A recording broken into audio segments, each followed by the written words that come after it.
we hear these conversations about what it means to be a man, what it means to be a black man. We hear these conversations about toxic masculinity. Like it's a massive topic right now. Yeah. And we hear, especially in the black community, this idea of, you know, we are taught to always be strong and to never show emotion and for me, one of the things that I really, really admire about you, and I think make you a powerful spokesperson, quote unquote, for this, is that you are this stereotypical football player. Hard, you know, like I will kill you, I will break you, I will run through you. But then at the same time, this is the same person who's talking about empathy and emotion and is being vulnerable and is talking about journaling. Things that stereotypically you don't associate with a big football NFL player, right? So do you realize that that is a thing? And do you play to it, or you haven't quite realized that it's a thing? I'm realizing. Okay. I'm realizing that it's a thing more and more now, and I am trying to lean more into it. And I think the older I get, the battle does get harder at times, where you want to just shut down and be this hard, cold, because sometimes it feels like life might be easier if I could just cut off my emotions. But in reality, it's not. Yeah. And so being vulnerable is something that, you know, is actually a strength of mine that I've learned that, you know, this is actually something I've been doing for a while. Being vulnerable with others has drawn people to me.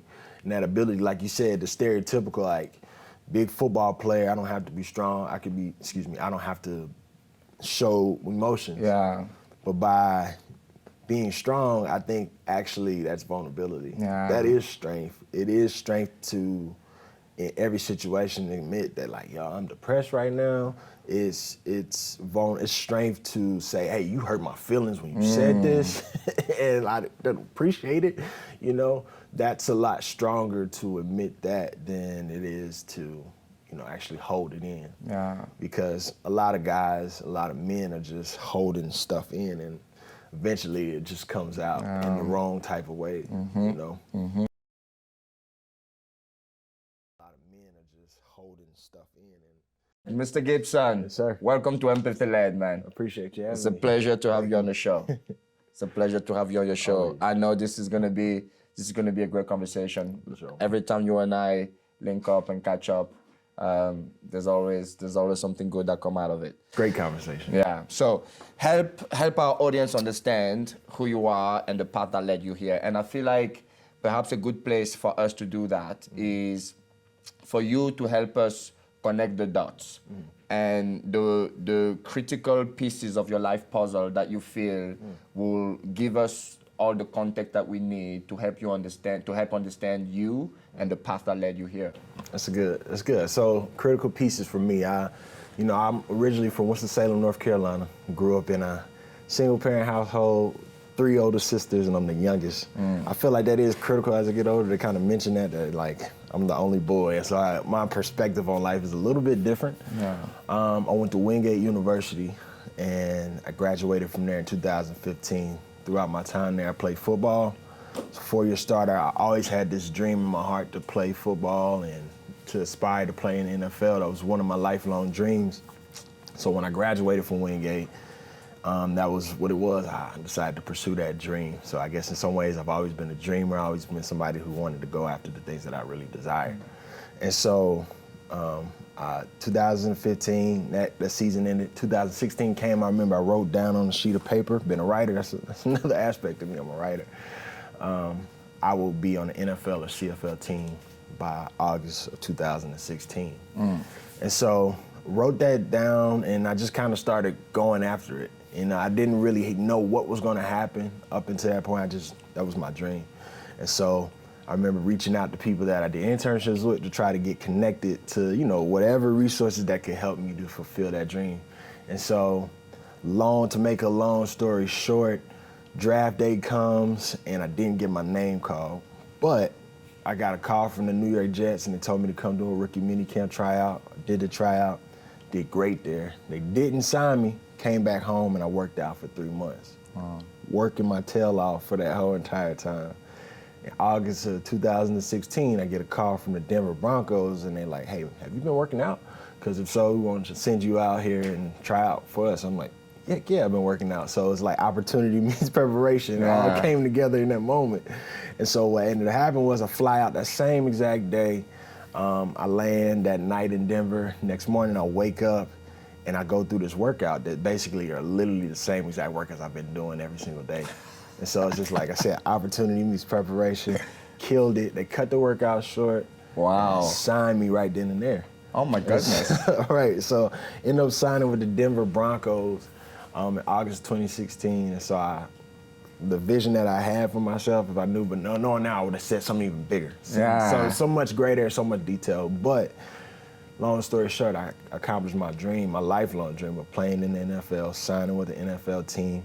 I was with the Broncos through the rest of that training camp, got released. I went to Canada, played for the Montreal Alouettes until 2017, which after that, my career was over. And I was kind of searching of like, who am I?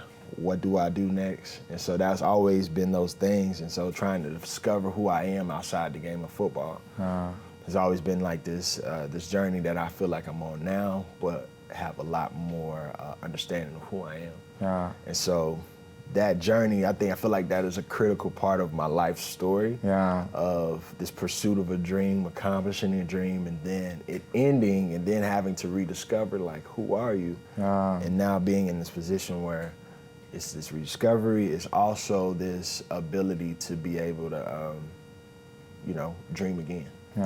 Yeah. Oh my goodness. There is so much to unpack. For sure. And like for me, there's always this challenge of making sure I'm here, but like as you keep mentioning stuff, I want to interrupt you too. So, but for me, I think a good place to start, there's this massive emphasis on empathy in my life, in my work, and obviously this is the purpose of this show. And inevitably, people ask me, why empathy? Where does that come from? And for a while, I didn't really have a real answer for that. And I'm not sure that I actually do. But one of the things that I understand now that probably played a critical role is the fact that I am a middle child to two sisters. And that when I was 4 years old, my parents split up and I lived with my mom and my two sisters for a bit. And it took me a while to connect those dots backward, but I'm sure living in that environment with my two sisters, being in the middle, played a critical role in developing this empathy. And you mentioned that you grew up in a household with your mom and your sisters and your older. So immediately I was intrigued in seeing in what way have you been able to reflect in what ways that upbringing and that environment shaped you and your view of the world? For sure, man. Yeah, so being the only boy in the house, and the youngest at the mom. So like I feel like a lot of my perspective sometimes I can see a woman's point of view in some ways. I'm not a woman, so I can't literally be in a woman's shoes, but my perspective was formed in a lot of ways by women.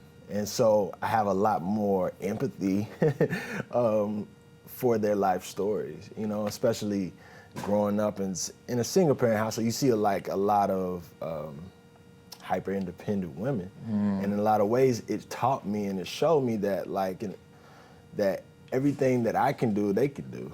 And that's what it was. My oldest sister, she's great. She's great at she could build a house if she knows how to, you know what I mean? And it kind of showed me that it's not this like gender role thing. And it's like, whatever they can do, I could do as well, or whatever I can do, they could do. And so it kind of taught me to kind of just listen.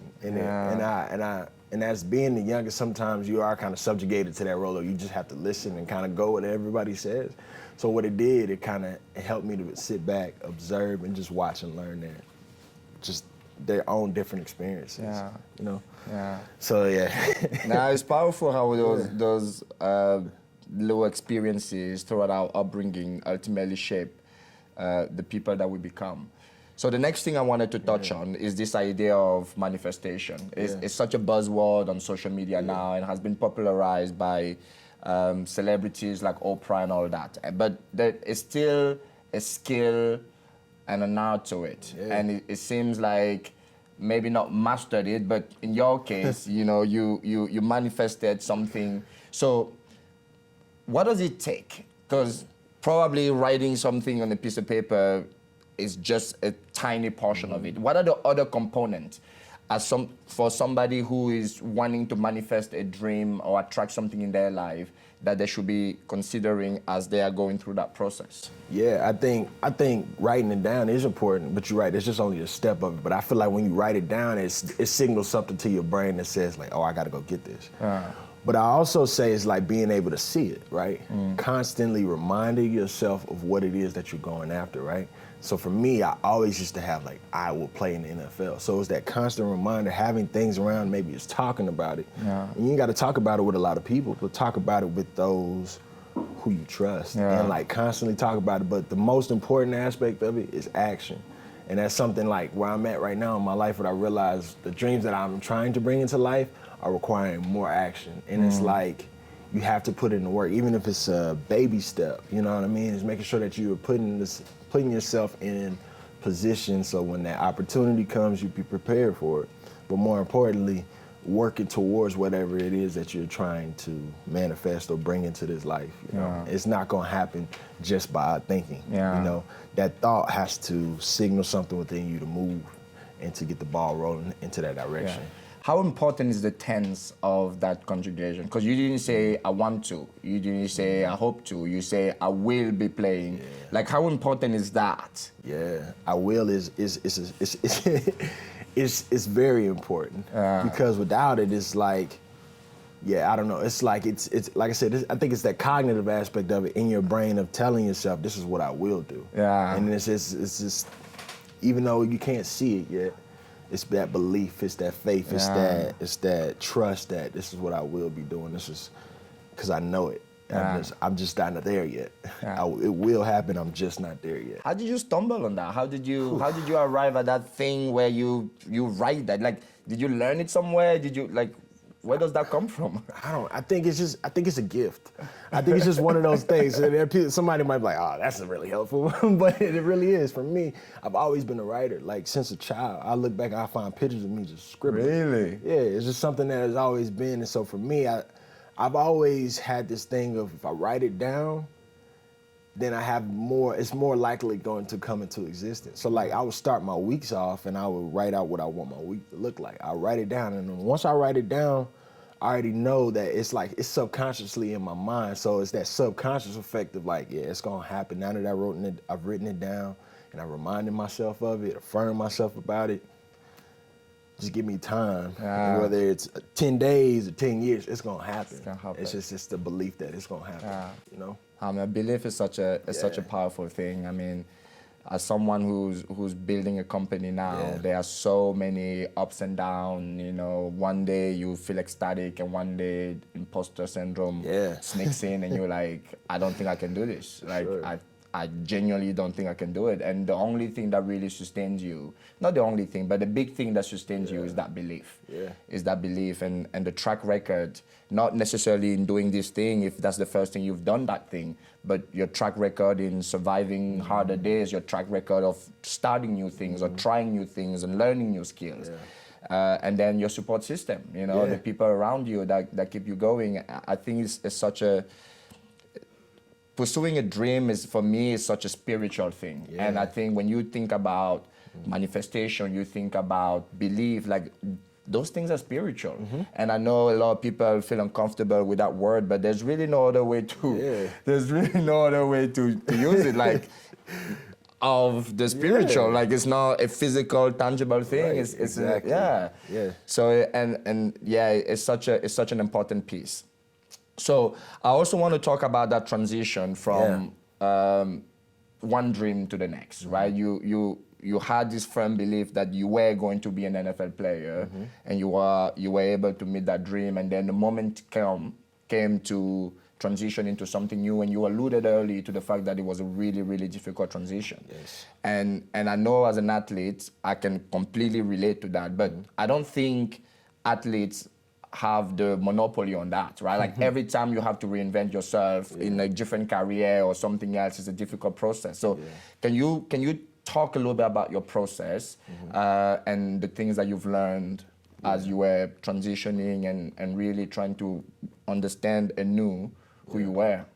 Yeah, I think one of the biggest things, I've always been self-aware. Even when I was playing sports, I just didn't realize how self-aware I was. But then once the game ended and it was like, daggum, who am I without football? Like, I was lost, didn't know who I was, or didn't know where my identity was. And the biggest lesson that I took from that is who you are is not, what you do is not who you are, right? And so basically being able to have to separate those things and then recognizing who I am as a person, and in that, like, aligning myself with those things that I do. So recognize, oh, I'm a writer, I'm creative, I'm loyal, I'm this person, I like to inspire folks, or I like to be to lead others and things of that nature, and kind of from there being able to say, like, all right, what does that look like in a professional career, or in a way that I feel like I am living on purpose and with purpose. Yeah. And so, like, for me, it was a roundabout journey, and I had to go through, I coached for a little bit, and that was cool,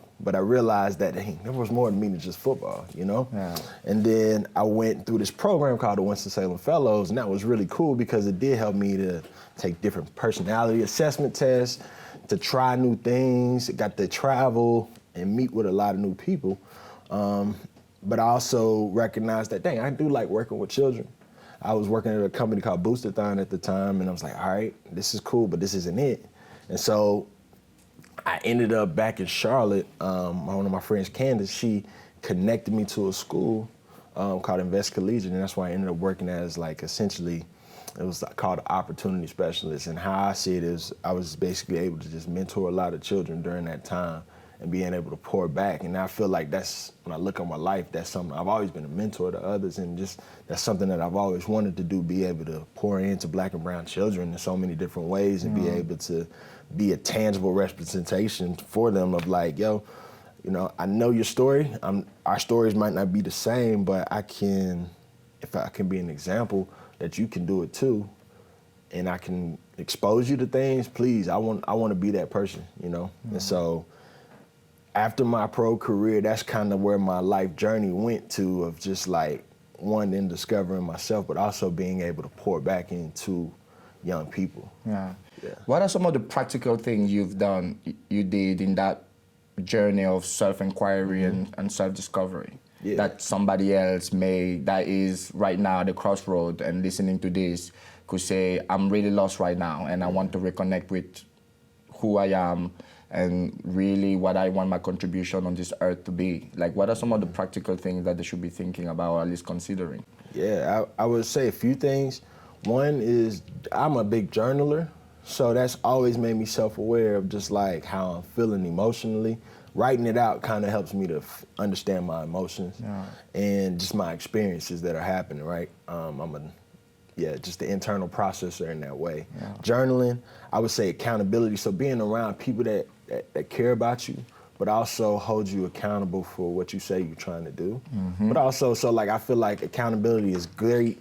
Like, when you are at a low moment, it helps to pick you back up. But when you're up high, it also keeps you humble. So that's why it's like having people that keeps you accountable. And then for me also, what was a big help, and it took me a while to get there, but therapy. Honestly, that was one of the things that opened the door and unlocked a lot of old trauma that I didn't even realize was there. And so unlocking that actually helped me to be able to express myself and find creative outlets to do that. And I think that would be the last thing, is finding ways to express yourself in whatever way that is. And so, like, you're not really living if you're not expressing yourself. So what we're doing right now, this podcast, your business, all that is a form of self-expression. It is. So finding ways to express yourself, I feel that has probably been one of the greatest tools for me on this journey. Yeah, no, that's super powerful, and I can completely relate. Yeah. You know, and I feel like this idea is connected to the previous one about really understanding that you are not what you do. Yeah. Because I think once you understand that you are not what you do, then you realize that what you do is just a vessel. It's just a tool that you are using to express yourself, to, you know, bring into focus or to bring into life your contribution to the world. Exactly. And my advice, especially to young people, is always that, like, do not make your purpose a thing. If you say your purpose is to be a football player, and then if for some reason you can no longer be a football player, you are done, like you are lost, right? Yeah. But if your purpose is to inspire, for example, then you can do that as a football player. You can do that as a nurse. You can do that as a coach. You can do that. Same, if your purpose is to be a police officer and you can no longer be a police officer, you're in trouble. Yeah. But if your purpose is to save lives, then you can save lives as a police officer, as a nurse, as a teacher, as a counselor, right? So really connect with the things that is fundamental about who you are, about what drives you, about what you value, and then the rest of the job. And everyone does it, and most of us just doing it intentionally. Yeah. Like whenever we are looking for the next job, all we're looking for is for happiness, for fulfillment, right? And then we think maybe this job is gonna do that, maybe getting married is gonna do that, but all we are ever doing with the tangible things that we do is trying to create alignment to get the things that we want.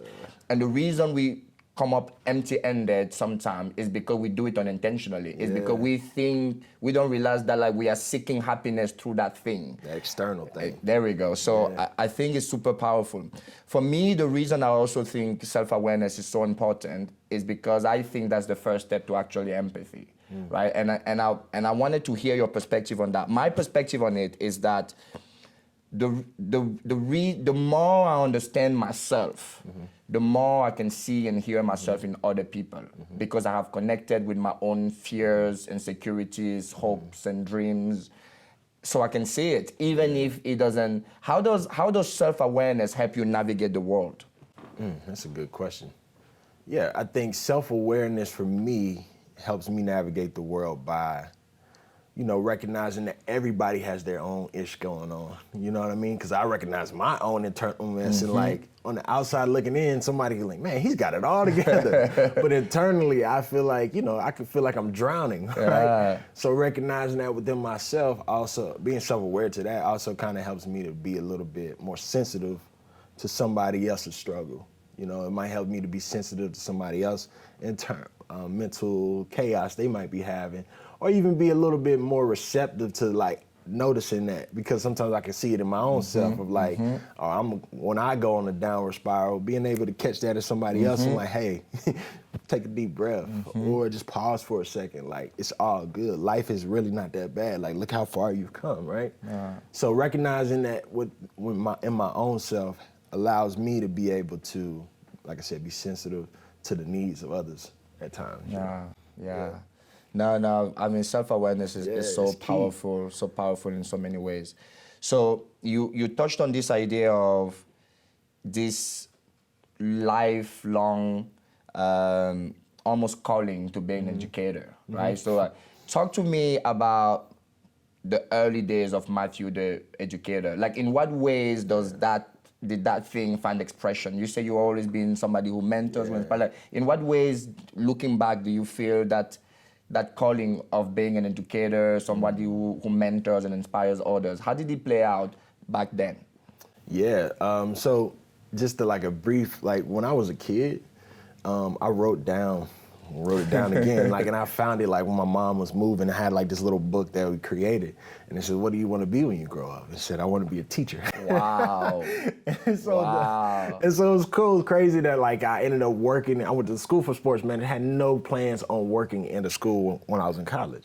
But it just happened that, I never was like a classroom teacher, but I taught SEL and just working in the school, it brought me, I'm an educator, So working in the school itself, I think like I learned so much about myself, but more so than anything, just, I don't know, being able to connect with the kids was always something it's just like, they were just kind of like a magnet towards me. Being able to have a child who might be having a miserable day, maybe they're like unable to stay in the classroom because, behavior or whatever, but then being able to speak into their life, spend a couple of moments and have their whole entire day change, by saying a few words. And it's like being able to understand their stories. Because sometimes, in a classroom, a teacher might have a lot going on and they don't always they're not always aware of some of the emotional things that might be happening in the child's home. And so sometimes it is good to have that support, to have somebody to come in, take the child out of class, have a conversation, get to better understand them, and be able to speak some life so that they can go and finish the day in a positive way. Yeah. And then circle back with that teacher and be like, hey, so-and-so has this going on at home, and I want you to be a little bit more sensitive to this. And that makes the whole classroom community better in a sense, you know? Yeah. One of the things, and I'm sure, I know I've told you this many, many times, we hear these conversations about what it means to be a man, what it means to be a black man. We hear these conversations about toxic masculinity, like it's a massive topic right now. Yeah. And we hear, especially in the black community, this idea of, you know, we are taught to always be strong and to never show emotion and for me one of the things that I really, really admire about you and I think make you a powerful spokesperson, quote unquote, for this, is that you are this stereotypical football player, hard, you know, like I will kill you, I will break you, I will run through you. But then at the same time, this is the same person who's talking about empathy and emotion and is being vulnerable and is talking about journaling. Things that stereotypically you don't associate with a big football NFL player, right? So do you realize that that is a thing? And do you play to it, or you haven't quite realized that it's a thing? I think I'm realizing. Okay. I'm realizing that it's a thing more and more now, and I am trying to lean more into it. And I think the older I get, the battle does get harder at times, where you want to just shut down and be this hard, cold, because sometimes it feels like life might be easier if I could just cut off my emotions. But in reality, it's not. Yeah. And so being vulnerable is something that, you know, is actually a strength of mine that I've learned that, you know, this is actually something I've been doing for a while. Being vulnerable with others has what drawn people to me. And that ability, like you said, the stereotypical, like, big football player, I don't have to be strong. I don't have to show emotions. Yeah. But by being strong, I think actually that's vulnerability. Yeah. That is strength. It is strength to, in every situation, admit that, like, yo, I'm depressed right now. It's strength to say, hey, you hurt my feelings when you said this, and I don't appreciate it. You know, that's a lot stronger to admit that than it is to, you know, actually hold it in. Yeah. Because a lot of guys, a lot of men are just holding stuff in, and eventually it just comes out in the wrong type of way. You know. And for me, one of the things that I'm trying to learn in this season of my life is this idea that, you know, personalities are made up. They are not fixed. And what I mean by that, what I'm trying to do is, I know what comes to me naturally, right? Like somebody would say, oh, I'm somebody who is a quiet person. I'm laid back, da. But like there are moments when the situation at hand demands aggressivity. That's real. Right? Well, what is it? So what I want to be fluent and fluid with the energy. Like if this moment demands aggression, I want to be able to bring aggression to this moment and not say, oh, I'm somebody who's like laid back. No. So like for me, again, the reason I think is so powerful, especially as you start to mentor kids and you work with people from underserved communities and you work with like the stereotypical man or black man, is like being able to meet the energy or play with the energy, right? Like you have this person in front of you who's angry and you need to maybe soften, or maybe you need to meet them where they are energetically in order to be able to connect with them. And I think it's so powerful to have that full range of emotion, this ability to move and manipulate energy, because I think that's how you connect with people, right? I recently had to give a talk to like 1,300 middle schoolers. And I had to meet them where they are. I had to be goofy and playful, and right, even if that is not my usual self, even if it's not my personality, but I had to manipulate energy in order for me to meet them where they are, right? So I think it's super powerful, again, for you to have this ability to be soft and gentle and empathetic and show emotion, but people knowing full well that you are capable of doing damage, right? If you want to. And I think it's powerful.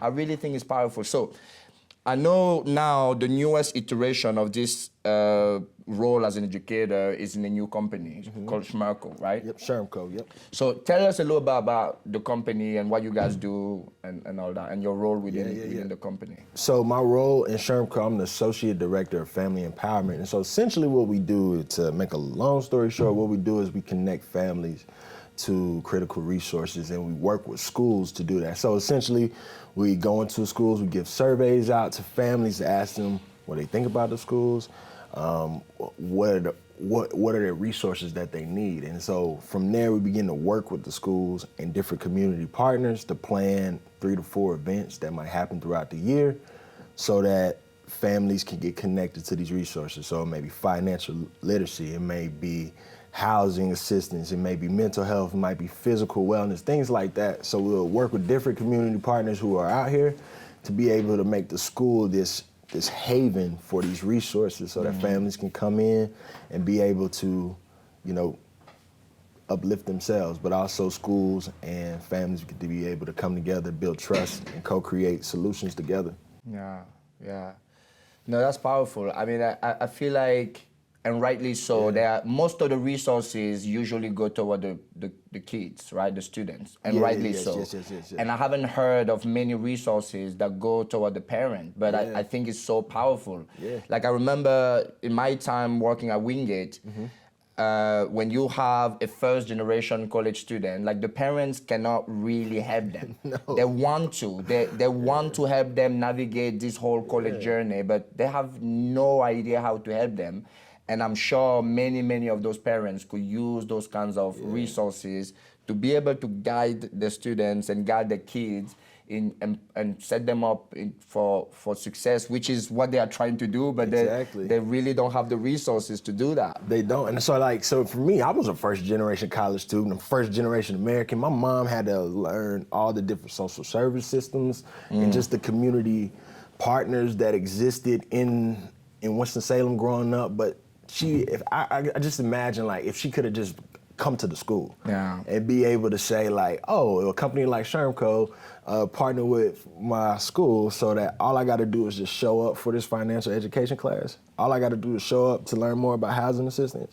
That would have been done. All I had to do is show up about workforce readiness and all these things. Like, I could imagine how that would have, you know, accelerated some things for my family. And also accelerated some things for us, because at the end of the day, we do, like, a lot of the resources do go to children, and it should. But if the child's home life is messed up, or if the parent doesn't have the resources that they need to support that child, it's kind of, it's almost a backwards fight we have there. So it's like we do got to address the fact of the family, because if the family isn't right, then that child, it's going to be hard for that child to get right too.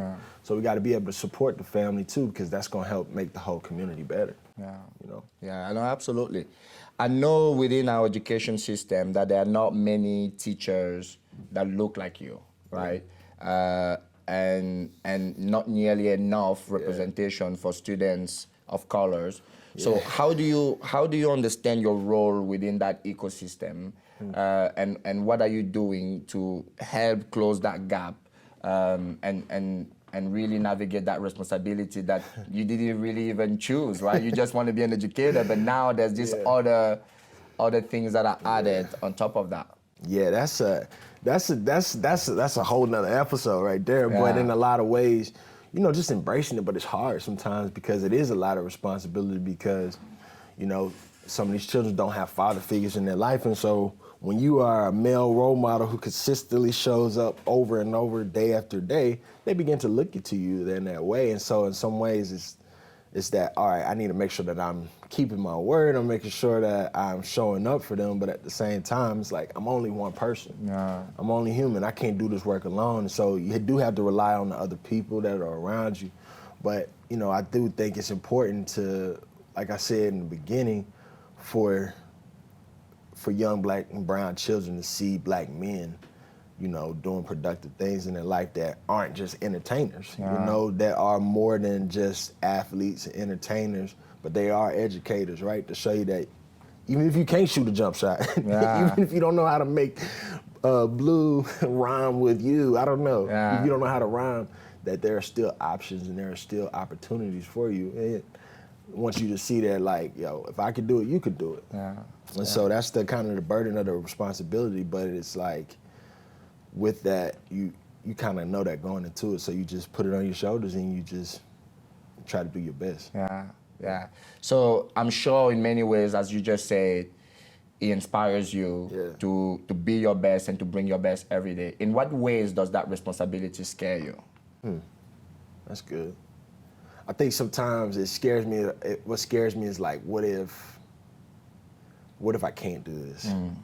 What if I do disappoint this person? What if I do? And then also I think about it like leaving, like, right? So at the end of the day, education is a great place to make an impact, but it's not necessarily the greatest place to make an economic impact for yourself, meaning they don't pay educators enough, right?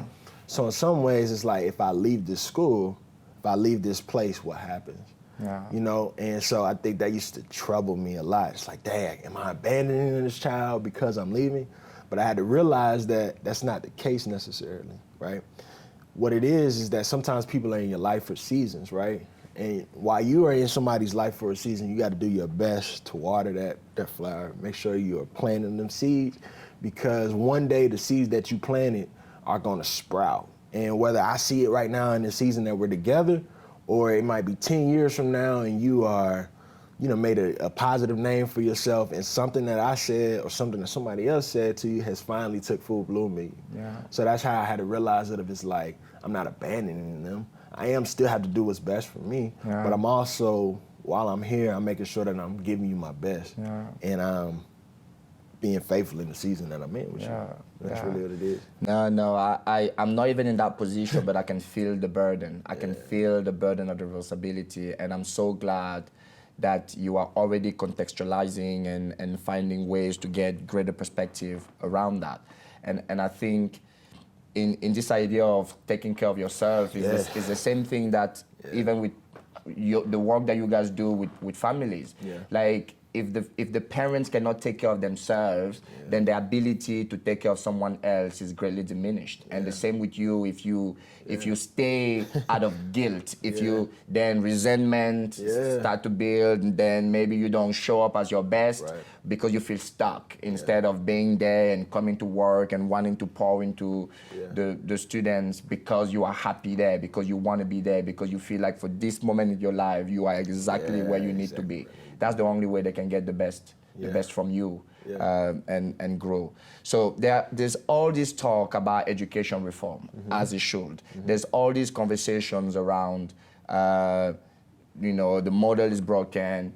And I feel like, although all of us are entitled to an opinion, one, because as human beings we are entitled to an opinion, but two, education is something that is very close to most of our hearts, right? Like, all of us can think about our time in school and the impact is hard on us.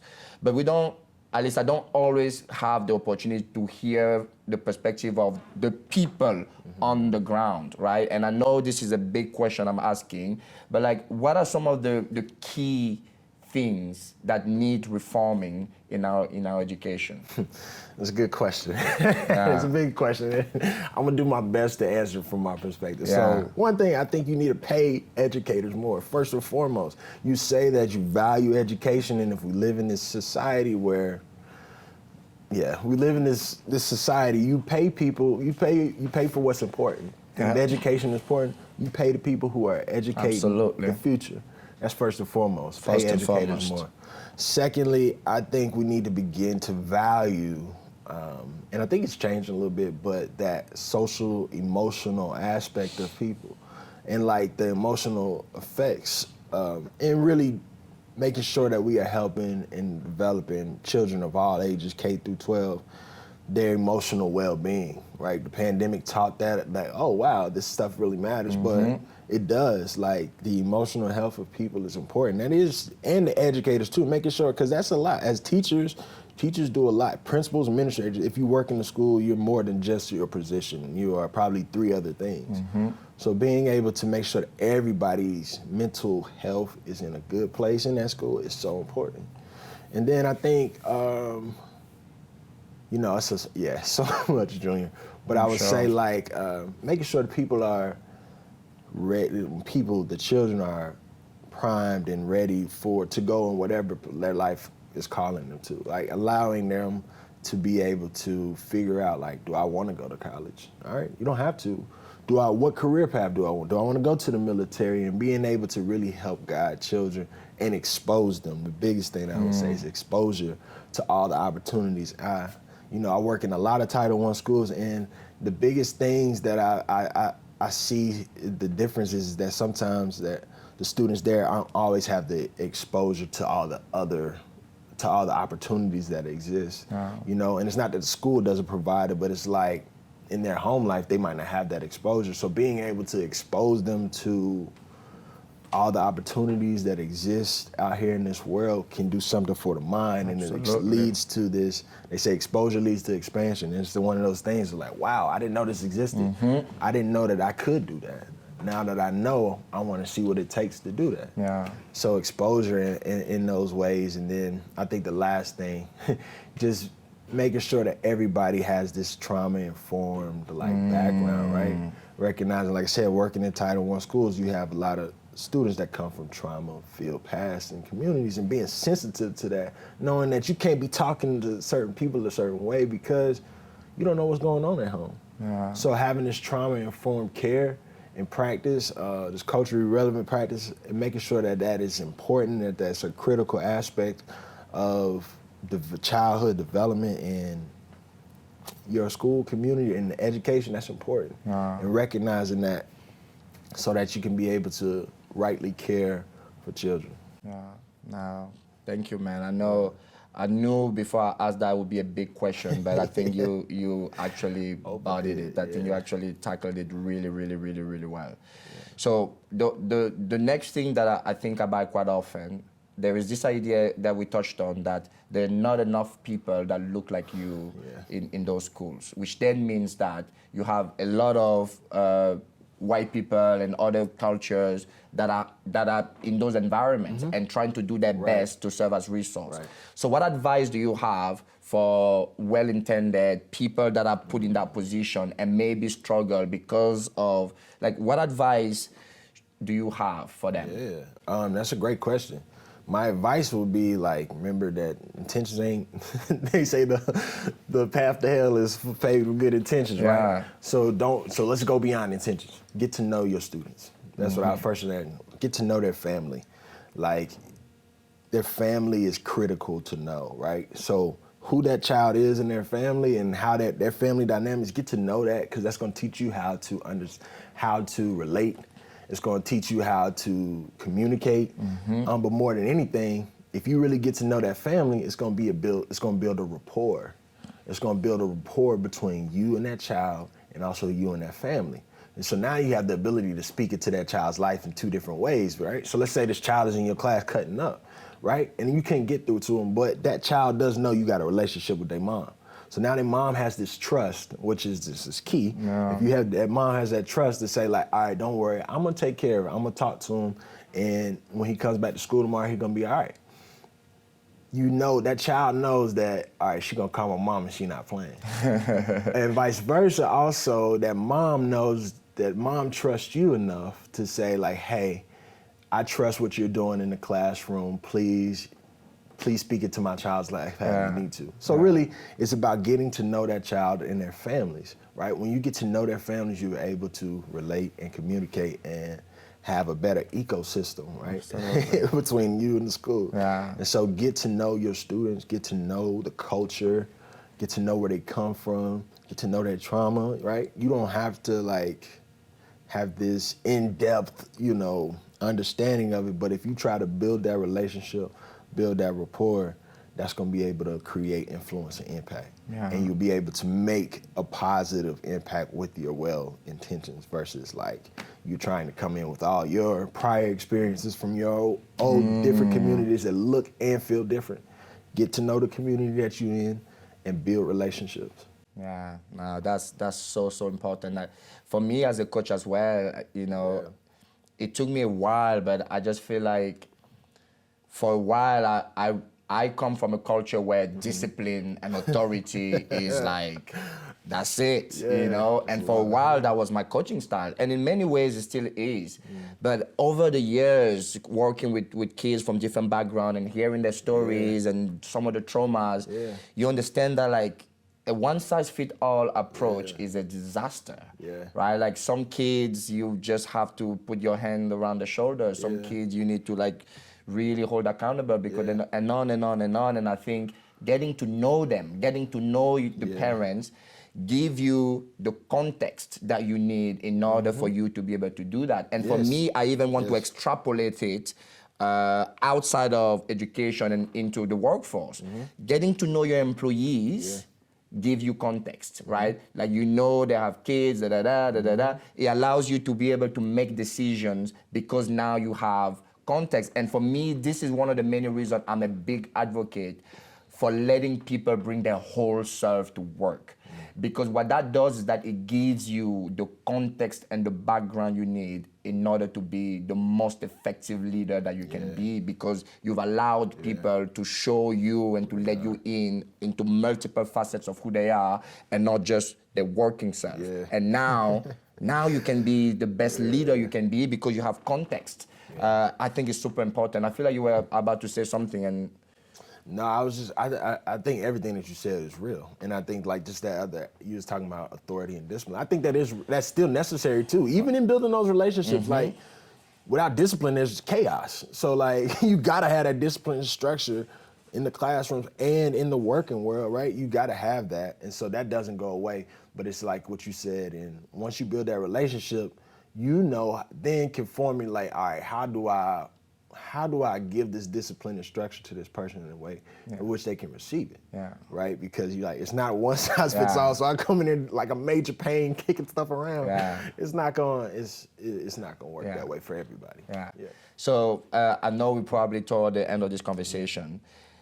My role as a soccer coach for over all these years has greatly informed my leadership, right? Who I am as a leader has been shaped tremendously by that experience, right? So in what ways working with these kids, and like one of the things that I always talk about is, when you are an educator, you cannot fire a kid. No, you can't. Right? They can fire you though. You can fire an employee and be done with that situation, but you cannot fire a kid, which then means that you have to figure out other ways to reach out and to show up and to connect if one way is not working. And that has been such a massive influence in the kind of leader that I am, in like, okay, this way is not working. Like, the easy way out is to just dismiss the person. Like, how else can you connect and reach out? So I'm interested in seeing, like, in what ways being in that environment, being an educator, working with children is influencing your leadership. That's good. I think it's causing me to be more resilient. I thought I was resilient before, but actually it is calling me. Like you said, you can't fire a child, but what a child is going to do is help you become more resilient, because you have to figure out different new ways to connect. Like I said, I was never a full-on subject classroom teacher, but from what I do observe, from observing other teachers, you might run into a child that's just not getting this math, right, or how to do it. So you have to think of creative ways outside the box of, like, how can I get it so that this child can understand it, right? And so, like, just it's when you're creating a lesson plan, it's like, you're creating a lesson plan not just so that one child can get it, but you're also thinking about the child who does struggle. Like, how can I create this in a way in which I know that he or she is going to get it too, right? Just like I know the person who's this high flyer is going to get it. So it makes you resilient. It makes you creative. Those are the two of the things that I can say. Absolutely. Just resiliency and creativity is kind of the things that have emerged from education.